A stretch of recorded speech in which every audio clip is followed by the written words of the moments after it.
तो मेरे प्यारे बच्चों अब हम चलते हैं now the leaves are falling fast, जो W.H. ऑर्डन के द्वारा लिखा गया है, उससे आए गए ऑब्जेक्टिव और आने वाले objective. Now the leaves are falling fast के जो पूछे गए ऑब्जेक्टिव है वो भी और आने वाले वो भी मैं इसमें रख दिया हूं, और इसे अब क्वेश्चंस को देखते चलेंगे कि इसमें से इस चैप्टर से इस कविता से किस किस टाइप का जो है ऑब्जेक्टिव आता है। तो हम यहाँ पहला ऑब्जेक्टिव है मेरा, who is the poet of now the leaves are falling fast. तो इससे पहले मैं आपको पढ़ाया कि now the leaves are falling fast किसने लिखा, तो भाई W.H. ऑर्डर ने लिखा। तो यही ये पूछता है कि हु इज द पोएट, यानी कवि कौन है, ऑफ का now the leaves are falling fast, यानी now the leaves are falling fast के कवि कौन है, शीर्षक कौन है। तो आपका ऑप्शन ए है W.H. Auden, John Keats, Robert Brooke, T.S. Eliot. तो आपका ऑप्शन होना चाहिए W.H. ऑर्डन, क्योंकि इससे पहले आप पढ़ चुके हैं कि W.H. ऑर्डन ही now the leaves are falling fast के शीर्षक है। अब हम चलते हैं क्वेश्चन 2 पे। तो क्वेश्चन 2 है हमारा कि W.H. Auden was born in, W.H. Auden born in, यानी W.H. ऑर्डन का जन्म कब हुआ। तो W.H. ऑर्डन का जन्म 1907 को हुआ। ठीक है, W.H. ऑर्डन वाज बोर्न इन, कब इनका जन्म हुआ, तो 1907 यानी 1907 को हुआ। ये ऑप्शन सी हमारा रहा आंसर। उसके बाद आगे की ओर हम चलते हैं क्वेश्चन 3। क्वेश्चन 3 को देखते हैं कि क्वेश्चन 3 हमारा क्या है। क्वेश्चन 3 है W.H. ऑर्डन डाइड इन, यानी वह जन्म था। अब ये W.H. ऑर्डन कब इनकी मृत्यु हुई, तो इनकी मृत्यु कब हुई, तो W.H. ऑर्डन डाइड इन यानी कब मरे, 1953, 1973, 1963, 1965। तो इसका मृत्यु डेट है 1973 यानी 1973। ये जॉन वर्ट विटमैन का जो है जीवन काल की समाप्ति है। अगला आपका क्वेश्चन रहा, इसमें से 3-4 ऐसे क्वेश्चन हैं जो लगातार एग्जाम में आए हैं और लगातार पूछे गए हैं, हर बार वही रिपीट होता है। जैसे अभी आपका क्वेश्चन नंबर 4 है कि मैं पढ़ाया कि W.H. ऑर्डन जो थे, है ना, वह सीरियस गेम मानते थे। किसको, तो कविता को मानते थे। तो कविता को सीरियस गेम मानते थे, ये बताने के साथ साथ मैंने ये भी बताया था कि इनको पुलिट्जर प्राइज मिला था, और पुलिट्जर प्राइज इनको मिला था द एज ऑफ N60 के कारण। तो द एज ऑफ N60 के कारण मिला था क्या, पुलिट्जर प्राइज। तो वो सन कौन सा था, साल कौन सा था, आपको ये बताना है। जैसे क्वेश्चन है आपका W.H. Auden on the Pulitzer prize in the years, यानी किस साल में उन्होंने पुलिट्जर प्राइज को जीता, तो 1948 ये रहा आपका ऑप्शन। क्योंकि पढ़ाते समय आपके कविता का लाइन बाय लाइन एक्सप्लेनेशन करते समय भी और वर्ट विटमैन के जीवन कथा को समझाते समय भी मैंने ये बात कही थी। इसका नेक्स्ट क्वेश्चन है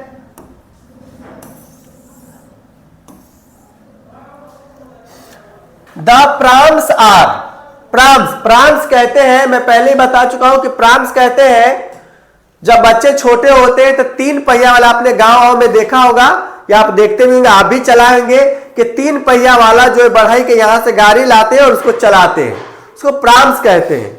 तो द प्राम्स, ठीक उसी प्रकार से इंसान का जीवन जो आगे की ओर जाता है और यह मृत्यु के समय पे पहुंच जाता है। तो द प्राम्स आर रोलिंग यानी दौड़ रहा है। क्या दौड़ रहा है, तो इंसान का जीवन, ये जो आपका लाइफ लाइन है ना, ये आपका धीरे धीरे धीरे धीरे जब हाथ पांव फ्रीज हो जाता है, जब हम घुटनों के बल हो जाते हैं, तो उस समय जो है हम लोग किसके तगार पे चले जाते हैं, तो भाई मृत्यु के समय हमारा आ जाता है। तो कैसे भागता है, तो प्राम्स की तरह रोलिंग होता है, यानी तेज तेज भागता है और अब काल के गार में समा जाते हैं। उसके बाद आपका अगला ऑब्जेक्टिव है who disturb the real delight, यानी खुशहाली जीवन ऑफ अगेन पर्सन्स, है ना, यानी खुशहाली जीवन में कौन डिस्टर्ब करता है? स्टार्विंग पीपल, कोल्ड, विस्पेरिंग नाइबोर्स, तो नर्सेस फ्लावर्स। तो आपका ऑप्शन क्या होना चाहिए? आपका ऑप्शन होना चाहिए विशरिंग नीबोर्स। इसको कहते हैं मौत का सौदागर। हालांकि लोकल बोलचाल में, आम बोलचाल में जो है नीबोर्स को हम पड़ोसी कहते हैं, लेकिन यहां पे विस्पेरिंग नीबोर्स है जिसको कहते हैं मौत का सौदागर, जो हमारे मृत्यु लेने के लिए आता है, हमारे शरीर की आत्मा को लेने के लिए आता है। तो ये आपका ऑप्शन सी रहा, विस्पेरिंग नीबोर्स। मैं पहले ही बता चुका हूं कि आप कविता को और कविता लिखने वाले के जीवन कथा को अगर ढंग से पढ़ लिए हैं तो आपका एक भी ऑब्जेक्टिव या सब्जेक्टिव इधर उधर जाने वाला नहीं है। जैसे आपका नेक्स्ट क्वेश्चन रहा, the dash is dumb and angel will not come. यानी जब हमारी मृत्यु होगी या जब हम मृत्यु के नजदीक होते हैं तो हमारा आत्मा क्या हो जाता है? सूख जाता है और छिन्न भिन्न हो जाता है, जिसके कारण बहुत बेचैन हो जाते हैं, मेरा कोई नहीं होता इस दुनिया में। उस समय ऐसा लगता है कि जीवन जो है बिल्कुल सूखा पड़ा है, गूंगा और लंगड़ा हो चुका है। तो वैसे ही आपका ऑब्जेक्टिव है द डैश इज डम। मैंने बताया था कि उस समय कोयल भी जो है गूंगा हो जाता है और एंजल विल नॉट कम, फरिश्ते भी बचाने नहीं आते हैं हमारे जीवन को। तो यहाँ पे is dumb and angel will not come, तो कौन गूंगा हो जाता है? तो यहाँ पे आपका ऑप्शन होना चाहिए क्या? हेन, नाइटिंगेल, पीकॉक, स्पैरो। तो आपका ऑप्शन बी होना चाहिए था, है ना? ऑप्शन बी, आपका ऑप्शन बी है नाइटिंगेल। ये आपका ऑप्शन है नाइटिंगेल। ये जो है गूंगे हो जाते हैं मौत के नजदीक जाकर, और उस समय में हमारा सारा खुशी जो है गम में बदल जाता है। Who are the scolded for food? Who are scolded? Scold का नॉर्मली मीनिंग जो होता है वह होता है डांटना किसी को, लेकिन यह स्कॉल्डेड का अर्थ होता है कि घूमना, एकदम किसी चीज को पाने के लिए उत्सुक हो जाना। तो who are scolded for food, भोजन के लिए किसकी आत्मा इधर उधर भटकती है? तो आप बताओ, trolls, Lions, animals, none of this. तो ट्रोल्स की। जो भी जीव होते हैं, चाहे वह मानव हो या जंतु हो, उनकी जो आत्मा जो है भोजन के लिए ट्रोल्स यानी घूमती रहती है। तो हमारा ऑप्शन ए हो गया। साथ ही साथ हम आगे क्वेश्चंस को देखते जाएंगे, एकदम ध्यान से आप वीडियो को देखिए, एक भी क्वेश्चन आपका छूटने वाला नहीं है। The falling off dash refer to the speedy arrival of death. कहता है कि फॉलिंग ऑफ, कौन जो है गिर रहा है, और refer to the speedy arrival of death, और नजदीक के करीब जो है पहुंच रहा है। ठीक, तो क्या स्टॉर्म्स, स्नो, हेस्टॉर्म्स और स्टोन्स? नहीं, लीव्स। इसमें कविता का जो है मुख्य उद्देश्य में जिस मेन कैरेक्टर को लिया गया है वह है now the leaves are falling fast. पत्तियां तेजी से गिर रही है, लेकिन हमें समझना है मानव के जीवन पर कि मानव का जीवन भी ठीक पत्तों जैसा ही गिर रहा है। तो यहां पे हमारा ऑप्शन हो जाएगा लीव्स, क्योंकि हम लोग भी धीरे धीरे मौत की ओर ही दौड़ लगाते हैं। तो हमारा ऑप्शन क्या हो गया भाइयों? ऑप्शन हो गया हमारा लीव्स, पत्तियां। नेक्स्ट है आपका डैश वाटरफॉल कुड ब्लेस, यानी जब हम जीवन के अंतिम क्षण में होते हैं तो हमें कुछ भी सुख चैन पाना मुश्किल हो जाता है, लेकिन हम अपने जीवन में देखते हैं कि सागरों को गिरता हुआ, जब पहाड़ से झरने गिरते हैं तो वह आशीर्वाद के रूप में हमें प्राप्त होते हैं, जो हमारे लिए वही खुशी बन के रह जाती है। और हर यात्री का अंतिम क्षण यही होता है, मैं कविता में समझाया था। अगर आप नहीं देखें तो पहले कविता को देखिए, जीवनी को समझिए, फिर आपको क्वेश्चन समझ में खुद ब खुद आने लग जाएगा। तो यह dash water could bless the travels passing through that way, red, white, grey, है ना? तो आपका व्हाइट ऑप्शन होना चाहिए, दोनों आपका ऑप्शन होगा व्हाइट। ठीक है, नेक्स्ट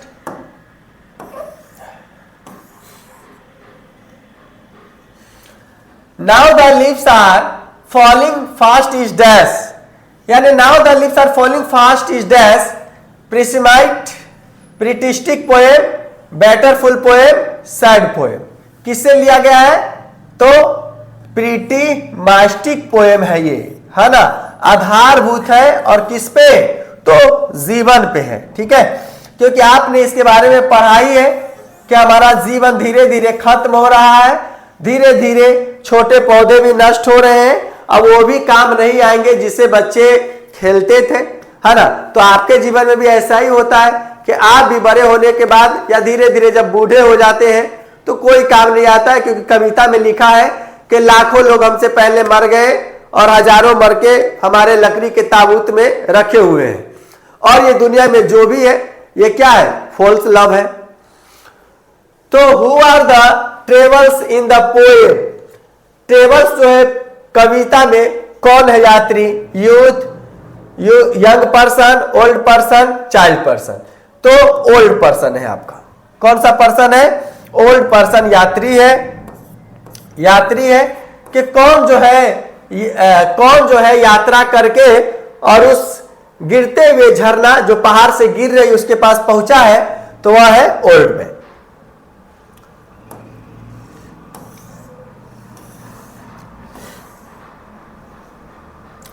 आपका अगला क्वेश्चन है dash freezes the active hands. मैंने बोला ना, फ्रीजेस का अर्थ ठंडा पड़ जाना, एक्टिव हैंड्स का अर्थ हो कि जो हमारा चलता फिरता हाथ है, हमारा जो हाथ फिर चलता फिरता है ना, ये जो है धीरे धीरे क्या हो जाएगा?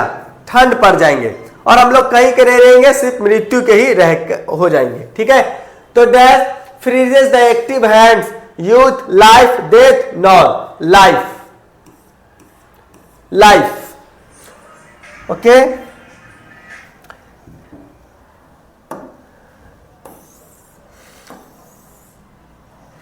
ये हमारा अगला क्वेश्चन है the travels are we dash being moving towards our date, human, rural, animal, urban. तो the travels are we dash being moving towards our date, यानी हम किस ओर चल रहे हैं, हमारा यात्रा करने का जो तरीका है वह किस ओर मूविंग कर रहा है? तो वह कर रहा है ह्यूमन की ओर। किसकी ओर? ह्यूमन की ओर। हमारा अगला क्वेश्चन है what are falling fast? What are falling fast? Ball, leaves, belt, beds. क्या गिर रहा है तेजी से? तो पत्तियां तेजी से गिर रही है। यह हमारा क्वेश्चन है, क्योंकि हर बातें इन्हीं इकाइयों पे आधारित है कि आपने इसके बारे में क्या पढ़ा है। तो इस कविता में हमने पढ़ा है कि पत्तियां तेजी से गिरती जा रही है, तो मेन कैरेक्टर कौन हो गया? पत्तियां हो गया। यह अलग बात है कि जो है हम समझते हैं मानव के बारे में, तो कवि का यह कथन है कि समझना मानव के बारे में, लेकिन यहां मेन कैरेक्टर किसका है? तो हमारा पत्तों का है। आपका नेक्स्ट क्वेश्चन है W.H. Auden won the dash prize in. पहले ये साल वाला क्वेश्चन पूछ दिया, अब कौन सा प्राइज जीता ये पूछ दिया। और कब जीता? तो 1948 में। आपको पता होना चाहिए, इतना सीरियस गेम मानते थे और इतने अर्कैक प्राचीन शब्द लिखते थे, इनके कविता को भी पढ़ने में बहुत कठिनाई होती थी। लेकिन इसके कविता को पढ़ने में कठिनाई तो होती थी, लेकिन बहुत ही रोमांचक और बहुत ही इंटरेस्टिंग रहता था। तो आप देख रहे हैं कि W.H. Auden ऑन द, यानी जीता प्राइज इन 1948। तो इसका हिंदी पहले लगाइए कि W.H. Auden जो है प्राइज जीता 1948 में, कौन सा, है ना, यही पूछ रहा होगा। मैन बुकर, नोबेल, साहित्य अकेडमी, पुलिट्जर प्राइज, है ना। ये तब मिला था द एज ऑफ N60 के कारण मिला था, और यह काम इनका माना गया कहा का इसके जीवन तो दो भागों में बटा, ब्रिटेन में भी और अमेरिका में भी। तो ये जब अमेरिका में आए तब द एज ऑफ N60 इन्होंने लिखा, और इन्हीं कारण इनको पुलिट्जर प्राइज जो है 1948 में प्राप्त हुआ और यह जीत पाए। ठीक है, इनके जीवन को दो भागों में बांटा गया है, दो फेज में पढ़ा चुका हूं। अगला आपका क्वेश्चन है कि the line are the prams go rolling on is from, यानी the lines are the prams go rolling on, ये जो लाइन है यह किस कविता से लिया गया है, किसका यह व्याख्या करता है? तो स्नेक और टुआटो, fire hand, none of these, है ना। तो भैया इसमें ऑप्शन ही नहीं है ना। Now the lips are falling fast कहीं पे ऑप्शन है नहीं है, इसका मतलब है कि नॉन ऑफ दीज हमारा आंसर होगा। आगे की ओर चलते हैं। आपका क्वेश्चन है ये कि भाइयों व्हाट डज द पोएम, है ना, now the leaves are falling fast enact, यानी व्हाट डज द पोएट, है ना, कवि जो है क्या इनैक्ट करता है, क्या दर्शाना चाहता है ना, वह इस कविता के माध्यम से मानव के बारे में क्या कहना चाहते हैं। तो मैं बताया था कि ये कविता जो आधारित है वह क्या है, वह फ्रस्ट्रेशन पे आधारित है कि किस तरीके से जो है हम अपने आप को फ्रस्ट्रेशन में रखते हैं, परेशानी में रखते हैं, अपने रियल खुशी से जो है दूर होते चले जाते हैं। ठीक, तो इसका ऑप्शन होगा फ्रस्ट्रेशन। ऑप्शन बी, ऑप्टिमाइज हो ही नहीं सकता, डिप्रेशन हो ही नहीं सकता, फ्रस्ट्रेशन, परेशानियों। ठीक है, आपका अगला क्वेश्चन है for which creation was W.H. Auden award the Pulitzer prize, है ना, यानी फॉर विच क्रिएशन, किस क्रिएशन के कारण, किस काम के कारण, है ना, उन्हें पुलिट्जर प्राइज की अवार्ड दी गई, पुरस्कार दी गई। तो बताइए, the age of N60, the dance of death, the orators, look stranger, कौन सा? तो आपको पता होना चाहिए, मैं कई बार बोल चुका हूं, द एज ऑफ N60 के कारण इन्हें पुलिट्जर प्राइज मिला। तो द एज ऑफ N60 आपका ऑप्शन रहा सही, और इसी पे आप लोग टिक लगाइए। अब मारिए लहरिया कट, गंगा वही पार चले जाइए। आपका अगला क्वेश्चन है dash nibbles seize our soul, यानी हमारे आत्मा को कौन सीज कर लेता है, हमारे आत्मा को कौन जब्त कर लेता है? Clause, stylus, विस्पेयरिंग। तो इसका ऑप्शन होगा विस्पेयरिंग। ठीक, ये आपका क्वेश्चन रहा ऑब्जेक्टिव, है ना, और उनके आंसर। अगला आपका क्वेश्चन है कि nurses to the graves are gone is from, यह लाइन, यानी नन्हे पौधे ग्रेप्स मौत की ओर बढ़ रहे हैं, या किस लाइन से लिया गया है? तो now the leaves are falling fast से लिया गया है। ऑप्शन ए आपका सही आंसर रहा कि ये जो लिया गया है ये now the leaves are falling fast से यह लाइन लिया गया है। ठीक है, आपका अगला क्वेश्चन होगा इस प्रकार से कि वह आधारित होगा the poems now the leaves are falling fast is all about planet, universe, earth, humanity, यानी the poet now the leaves are falling fast is all about, कुल के कुल किस पर आधारित है? तो यह आधारित है ह्यूमैनिटी पे। किस पे आधारित है जी? ह्यूमैनिटी पे। ऑप्शन डी आपका आंसर रहा। और आपका अगला क्वेश्चन है ये, जिसमें कहता है and the Nightingale is dumb and not will not come, है ना, द विल नॉट कम, यानी कोयल भी गूंगे हो जाएंगे और कौन नहीं बचाने आएगा? द एंजल, यानी फरिश्ते भी बचाने नहीं आएंगे। फरिश्ते भी, जब हम लोग मौत के कगार पर होंगे तो हम लोग को फरिश्ते भी बचाने नहीं आएंगे। ठीक है, तो यह जो चैप्टर है now the leaves are falling fast is a very interesting poem and written by W.H. Auden. W.H. Auden was a great poet of America. He was very courageous and very volunteer people of America. Okay, तो ये आपका अगला question है angel, answer है angel. आपका next question रहा इस प्रकार का, कहता है कि विस्पेयरिंग नाइबोर्स प्लक अस फ्रॉम, है ना, द रियल क्या डिलाइट, खुशी जीवन हमारा छीन रहा है। ये आपका जो है क्वेश्चंस हो गया किसके? तो यहां तक हम लोगों ने सारी बातें पढ़ा किसके? Now the leaves are falling fast से आने वाले क्वेश्चंस हो, चाहे आपका ऑब्जेक्टिव हो और चाहे वो आपका सब्जेक्टिव हो, आप 1 मिनट में जो है सारे बातों का आंसर दे दीजिएगा। तो आपने क्या समझा कि now the leaves are falling fast से आने वाले क्वेश्चन, एक एक क्वेश्चन और एक एक शॉर्ट क्वेश्चन या लॉन्ग क्वेश्चन एक भी आपका ऐसा क्वेश्चंस नहीं है जो छूटने वाला है। आप ढंग से वीडियो को देखिए और वीडियो को देखने के साथ साथ लाइक और सब्सक्राइब कीजिए। आप भी चाहते हैं अच्छे इंग्लिश सीखना, बोलना, पढ़ना, लिखना, तो बस एक ही बात याद रखिए, सिर्फ चुनिए गुरु आफ्ताब आलम को। क्यों पड़े हो चक्कर में, कोई नहीं है टक्कर में। Thank you all of you.